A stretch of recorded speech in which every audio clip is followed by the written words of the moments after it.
G-League Ignite, tim buatan NBA sendiri yang seharusnya bertujuan memproduksi calon-calon bintang muda yang hebat.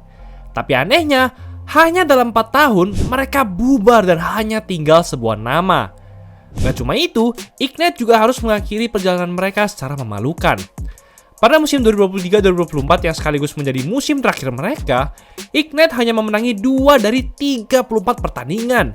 Ya, cuma 2 doang guys. Persentase menangnya nggak sampai 6%. Mereka mengukir rekor kekalahan terbanyak dalam semusim dalam sejarah Liga NBA G-League, liga kasta kedua NBA. Tapi ternyata rekor menang kalah mereka yang sangat buruk ini bukanlah sebuah kebetulan, karena pada musim sebelumnya, mereka juga tampil mengecewakan. Gak cuma itu, banyak dari kekalahan Ignite itu juga sering berjarak hingga 20 poin atau lebih, dibantai. Padahal Ignite telah memiliki banyak prospek hebat seperti Jalen Green dan Jonathan Kuminga yang dipilih pada urutan 10 besar di NBA Draft 2021 dan berhasil berkembang menjadi pemain yang solid di NBA. Kemudian ada juga Dyson Daniels yang musim lalu berhasil membuktikan kehebatannya di sisi defense dan dinobatkan sebagai Most Improved Player. Begitu juga dengan Scoot Henderson yang pada masanya adalah salah satu prospek terhebat setelah Victor Wembanyama, dan masih banyak lagi. Tapi secara keseluruhan, kenapa Ignite memutuskan untuk bubar dan disebut sebagai sebuah kegagalan? Apakah ada skandal besar yang mereka sembunyikan jadi akhirnya mereka suka kalah-kalahin game secara sengaja? Atau memang karena Ignite ini sebenarnya cupu dan terlalu dipaksain? Ada banyak sekali faktor yang bakal menjawab pertanyaan tersebut, baik dari luar maupun dari NBA itu sendiri. Ketika Ignite dibentuk dan mulai beroperasi pada 2020, tujuan utama mereka adalah untuk merekrut prospek-prospek hebat di SMA, agar mereka bisa langsung mendapatkan pengalaman bermain di tingkat profesional dan mendapatkan gaji. Mereka pun diberi kesempatan untuk mengasah kemampuan mereka lebih baik dan eksklusif lagi karena mereka langsung berproses dalam NBA G-League yang adalah afiliasi langsung dari NBA. Saat itu, Ignite merupakan jalan yang ideal bagi para prospek yang ingin mengejar mimpi sebagai pemain NBA tapi nggak perlu berkuliah dan mendapatkan gelar akademik. Terlebih lagi, Liga Mahasiswa Amerika atau NCAA tidak memberikan bayaran melalui name, image, dan likeness atau NIL kepada atletnya. Padahal mereka berkontribusi besar terhadap kesuksesan NCAA melalui performa dan branding mereka sebagai pemain. Jadi pada dasarnya, Ignite ini memberikan segala hal yang menguntungkan untuk para prospek. Tapi mereka sudah melalui perjalanan yang berat sejak awal. Karena pandemi COVID-19, jumlah game mereka jadinya semakin berkurang dalam 2 musim beruntun. Dan itu tentu saja membuat kesempatan mereka untuk berkembang juga semakin terbatas. Bagaimanapun, saat itu Ignite masih merupakan tim yang solid. Pada musim pertama, mereka lolos ke playoff dan musim berikutnya rekor menang kalah mereka seimbang. Tapi yang terjadi setelah itu akan mengubah nasib Ignite selamanya. NBA G-League mulai berjalan normal dan jumlah game masing-masing tim jadi semakin bertambah. Sejak itu, Ignite jadi terlihat kesulitan untuk meraih kemenangan dan berkompetisi dengan tim-tim lainnya, sebelum akhirnya dibantai habis-habisan pada musim terakhir mereka. Baik dari prospek yang bergabung terlihat memiliki talenta yang hebat, tapi selama di Ignite mereka justru tidak menunjukkan adanya tanda-tanda perkembangan, bahkan malah menurun hingga jadi bust. Daishen Nix salah satu contohnya. Ia awalnya disebut-sebut sebagai salah satu point guard terhebat dari angkatan 2020. Tapi setelah bergabung bersama Ignite, performanya justru semakin memburuk dengan persentase field goal 38% dan akurasi 3 point hanya 17% dan ia akhirnya tidak dipilih oleh siapapun di NBA Draft.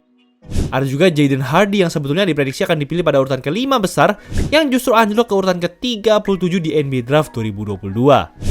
Karena selama bersama Ignite, efisiensi offense-nya juga sama buruknya dengan Knicks.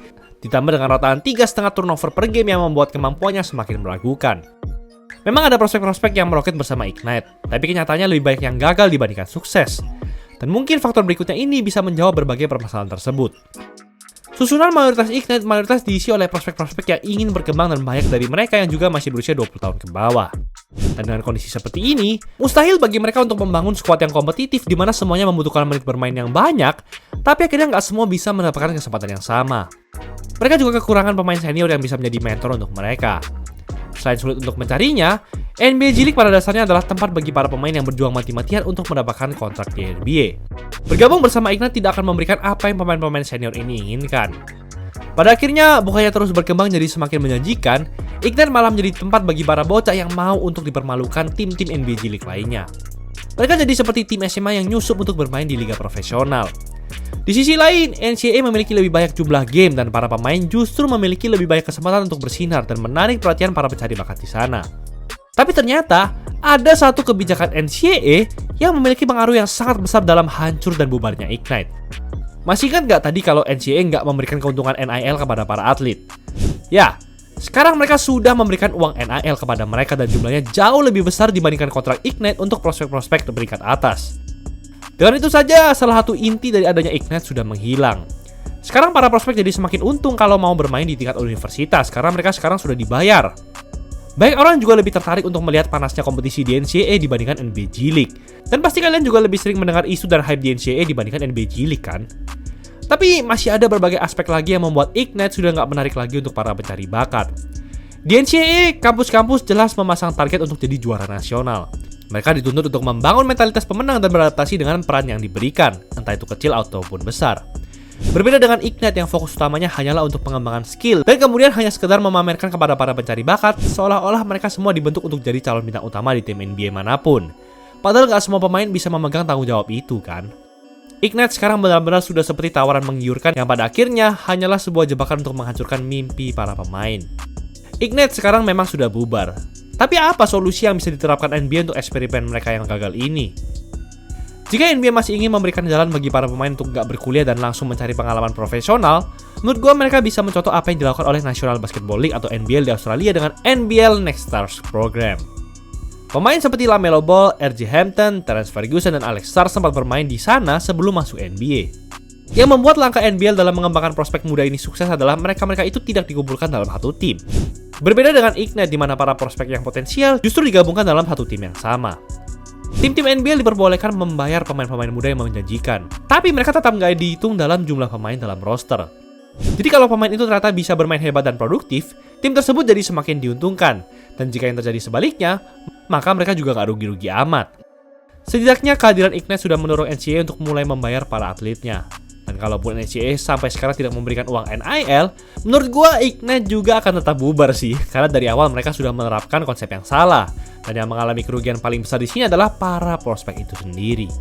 Itulah episode kali ini. Satu style cuma 100 ribuan, 4 hari jadi dan free design. Ya cuma diisi sportwear khusus bulan November dong. Gas, cek aja all shop mereka. Jangan lupa like dan subscribe agar channel ini bisa berkembang dan menghasilkan video menarik lainnya. Thanks for watching, I'll see you next video.